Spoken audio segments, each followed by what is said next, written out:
Well, hello, everybody. Welcome to Straight Out with William and Peter. We hope you enjoyed our introduction, our new introduction that our production director, Cameron, created for us. It was really, really good. So what are we talking about today? We're talking about ridiculous, stupid, crazy, and nonsensical things that happen that we see in movies and on television. The reason that we're doing this episode is because I mentioned to Peter a couple of weeks ago that I was watching an episode of Yellowstone.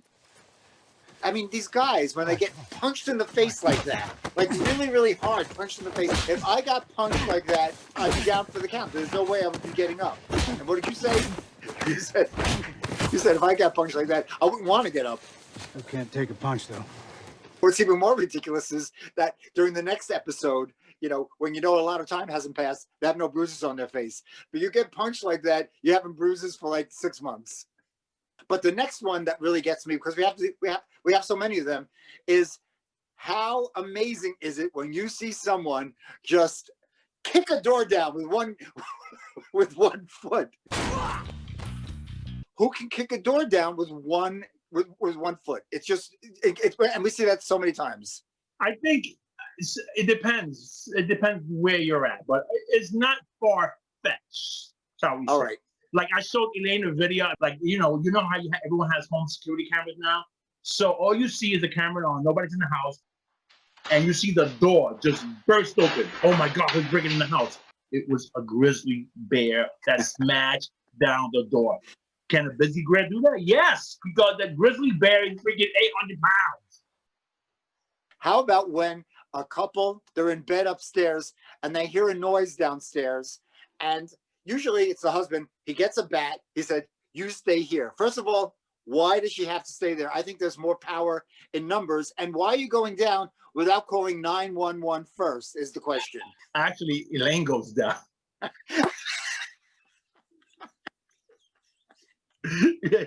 Well, what is she going down with? A nightgown? She ain't even going down with a bat. She's from the Bronx. Like we all know, girls, I'm sorry, and I'm not, but we all know if you show your boobs in a horror movie, you're gonna die. Don't show your boobs in a horror movie. You're gonna die. Or if you're one of those people that, let me take a walk in the woods by myself, you're gonna die. Right. I mean, stay together, people. Exactly. Why are they splitting up in the woods? No one should be splitting up in the woods. Right. They should all stick together. If you have sex in the woods, you're gonna die. Not when you know there's someone with, like, you know, a power drill out there, or someone, Jason, Michael Myers. You should not be splitting up. Everybody stay together. More power Stay numbers. together and just die together at least. How many times in a romantic movie, when the couple falls in love, they meet because they bumped into each other, and the guy usually knocked the girl down, and she's like, "Oh, hello." Like, Why? But that's not happening. I mean, they're not gonna be that nice about it at first. They're gonna be like, watch where the you're going. We have a thing in our family about making love in the shower. I'm sorry. I mean, it's cute when you're young and you're in your 20s, but you know what? When I'm in the shower, I want to clean my ass. Okay, I want to take a bath. I don't want to be in the back, you know, freezing and trying to be all nice and stuff. No, cut it out. Someone's always going to be cold. Now, what about nightmares? Have you had nightmares? I have some. All right. Well, my point here is that in movies, when someone has a nightmare, they jump up in bed. They just like catapult themselves out of the bed, and they're gasping for air. Like what is that all about? Well, you never had dreams like that? I've had nightmares, but I've never jumped up in bed like, you know, like Reagan from The Exorcist, like gasping for air. Maybe that's just me. I've had nightmares. I've never jumped up like that. Oh my God, this is my biggest peak. My biggest thing about movies. How many goddamn producers does one movie need? Well, I thought it. Today, producer, executive producer, and then before that, before the producers, and then it goes a film company. Film company. It's like, how many people are involved in this goddamn movie? A lot of people. And what about when there's someone is an escape con, and whenever they walk into, like, you know, a gas station, or they go into a hotel to get a room, their face is always on the TV screen. And as a viewer, you're wondering if the person, the hotel clerk or the person working at the gas station is going to see their face, turn around, look at the TV. I actually don't remember a face when I go to work and come home. I can tell you anybody I see. I can care less what anybody looks like. And I guess the last thing is I see a lot of shows with, a lot of these characters. We wonder, how do they afford such nice apartments? That's the thing that really gets me. They really have nice apartments. They have nice apartments. They don't work. They have a lot of problems.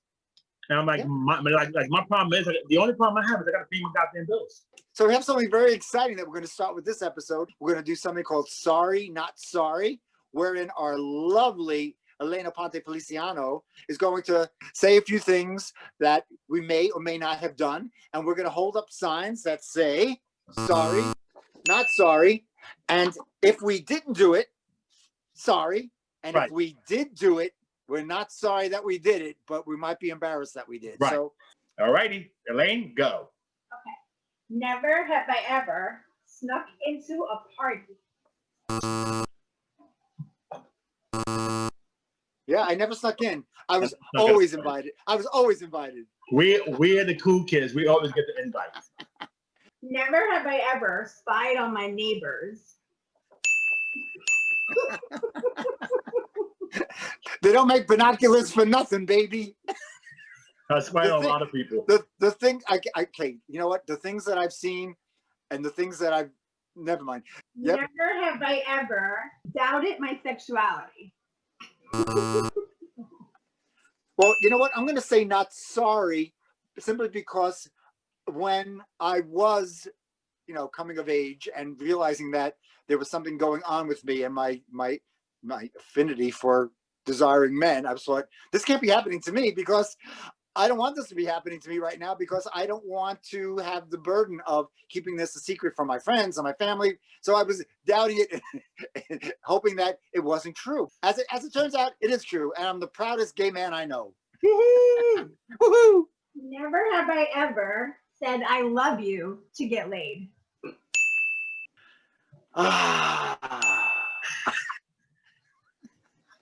The power of sex, makes you do stupid. Just saying. I'm sure we're the only ones. There's nothing more to say. Never have I ever been stuck in an elevator. I got stuck in an elevator, but with the wrong person, my boss. Really? Out of all people in the world, I got stuck with my boss. You know what? Everyone imagine about being stuck in an elevator with like some hot person you can't get out of, and you're like, hey, we stuck. We could do stuff. Might as well do stuff. Keep each other company. You scared? You want to hold me tight? Anyway, on that note, alrighty. We love you guys. Thank you for watching us. We are back full throttle. We'll see you next week. Yes. We love you guys.